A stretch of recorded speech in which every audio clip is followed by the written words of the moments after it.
Yooyi ashamaa akkam jirtu nagaaf jaalala waaqayyoo bakka jirtan hundatti isiniif haa baay'atu.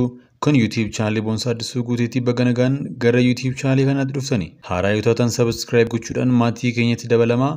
Viidiyoowwan yeroo yerootti gadhiisnus dafanii akka isin ga'aniif mallattoo beelii banaa gochuu hin dagatina. Diyaaqoon Caalaa Daggafaa kutaa lallabaa Arsii Lixaa Dodolaatti afaan Oromootiin kadhannaa taasifte jedhamuun mana amanticharraa adabamuu himame. Sinodoosiin haaraa Oromiyaa fi sabaaf sablammootaa mirgi afaan ofiitiin kadhannaa taasisuu haa kabajamu jechuun qabsoo taasisaa jiraatanis kanneen waggoota hedduuf olaantummaan manneen amantaa Ortodoksii Itoophiyaa qabatanii jiran kaayyoon kun akka hin milkoofneef gufuu ta'uu irratti argamu. Xalayaa OMN argatee kan Diyaaqoon Caalaan adabamuu isaa mul'isu akka ibsutti gaafa waxabajjii 18 bara 2015 akka lakkoofsa Itoophiyaatti afaan Oromootiin kadhannaa taasifte jedhamuun adabame. Diyaaqoon Caalaan yeroo garaagaraatti afaan dhaloota isaatiin kadhannaa waan taasisaa tureef doorsisaa fi adabbiin garaagaraa irratti raawwatamaa turuu ragaaleen ni mul'isu. Sinodoosiin Bataskaana Ortodoksii Tawaahidoo Itoophiyaa muudama Phaaphaasota 25 yeroo darbe fudhatama dhabsiise.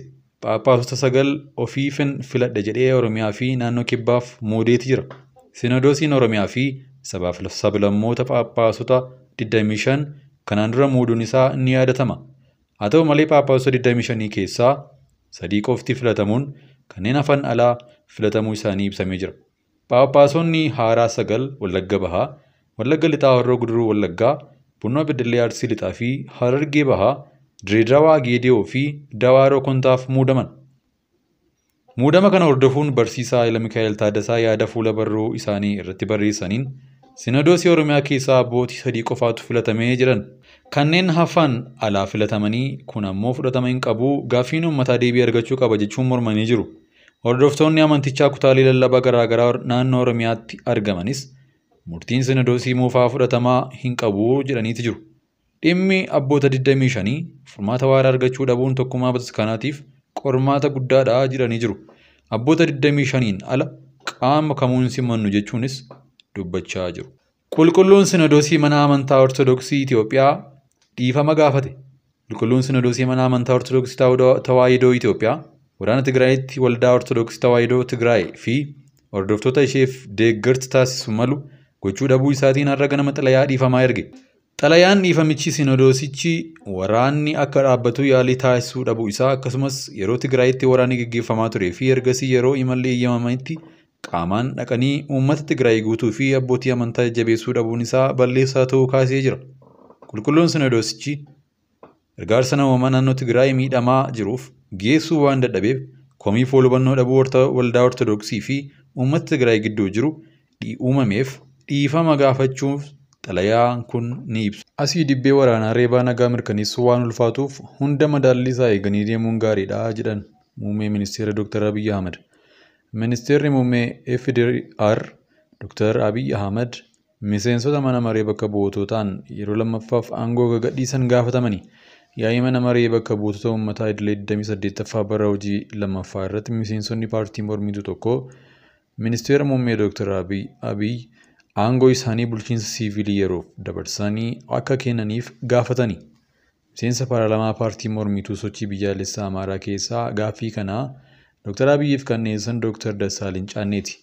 Dabalataanis miseensonni mana maree bakka bu'oota uummataa paarlaamaa kana diiguun filannoo haaraa karaa akka saaqan Dr. Dassaaleny gaafatanii jiru.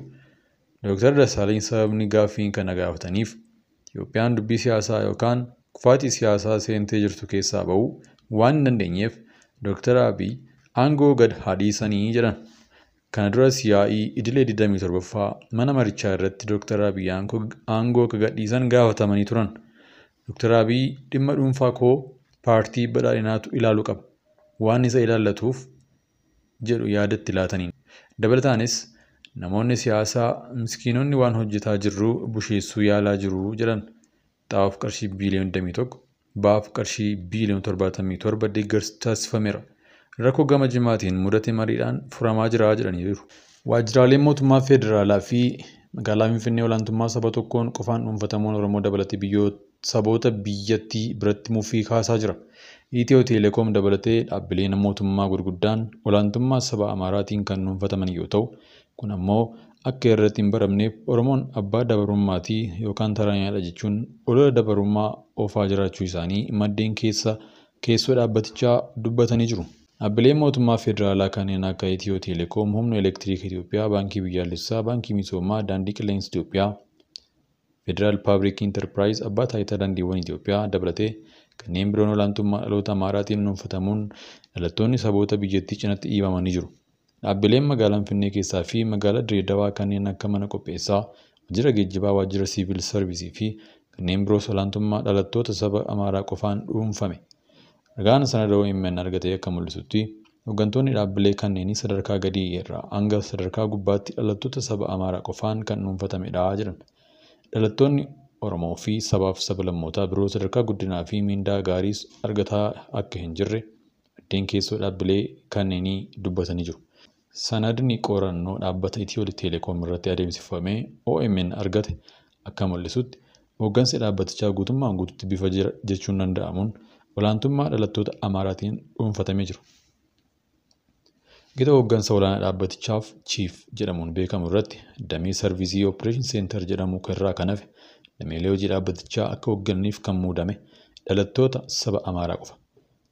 Namoota gita hojii gaggeessummaa dhaabbata Itiyoo Teleekoom irratti tibbana muudaman 13 keessaa dhalataan Oromoo tokko qofaa ta'uu sanadni qorannoo kun ifoomsee jira. Hangamuu dhaabbileen federaalaa fi magaalota gurguddoo olaantummaa dhalattoota Amaaraatiin dhuunfataman iyyuu kun akka irratti hin baramneef Oromoo abbaa dabaree yookaan taranyaa jechuun olola irratti oofaa jiru. Hooggansi Itiyoo Teleekoom guutummaatti olaantummaa saba tokkootiin dhuunfatamuu wajjin wal qabatee tarkaanfiin sirreeffamaa fudhatamuu akka qabu hojjettoonni dhaabbatichaa gaafachuu irratti argamu. Sababa hooggansi Itiyoo Teleekoom guutummaatti olaantummaa dhalattoota saba Amaaraatiin qabameef dhalattoonni Oromoo sadarkaa guddinaas ta'ee miindaa gaarii akka hin qabne kan himan maddeen keessoo dhaabbatichaa aadaa dhaabbilee mootummaa irraa dhalattoonni saba tokko qofti fayyadamu kun dhaabbachuu qabaa jedhan. Dhaabbileen federaalaa biroo keessatti haaluma wal fakkaatuun olaantummaan saba Amaaraa keessatti kan dagaage yoo ta'u, saboonni biroo cinatti dhiibamuun loogiin sabummaa fi eenyummaa irratti raawwatamaa jira. Akka fakkeenyaatti daandii qilleensa Itoophiyaa dhibbeentaan 74 kan to'ate dhalattoota saba Amaaraati. Sadarkaa imbaasiiwwan Itoophiyaan qabdutti yoo ilaalamu dhibbeentaan 52 kan to'atee jiru dhalattoota saba Amaaraa yoo ta'u, qorannoon ni mul'isa. Itoophiyaa keessatti gaheen Oromoo misooma nageenyaa fi diimokiraasii keessatti qabu olaanaa ta'ee osoo jiru olaantummaan saba tokko qofti dhaabbilee mootummaa federaalaa fi magaalaa Finfinnee dhuunfatee jira. Sadarkaa hojjetaattis dhaabbilee afran jechuun paarlaamaa, mana maree federeeshinii, waajjira pirezidaantii fi waajjira ministeera muummee olaantummaa kan qabu dhalattoota saba Amaaraa ta'uu ministeerri muummee biyyattii Abiy Ahmad waxabajjii 2022 paarlaamaa irratti dubbachuun isaanii ni yaadatama. Magaalaa Finfinneettis hojjettoota waajjira mootummaa keessaa dhibbeentaa 65 kan ta'an dhalattoota saba Amaaraa ta'uu bulchiinsa magaalattiitu miidiyaatti hime. Mootummaan dhaabbilee isaa olaantummaa saba tokko qofaan dhuunfataman keessaa riifoormii taasisuun saboonni biyyattii hundi bifa walqixxee ta'een fayyadamaa akka ta'an taasisuu qabu jechuun hawaasni gaafachuu irratti argama.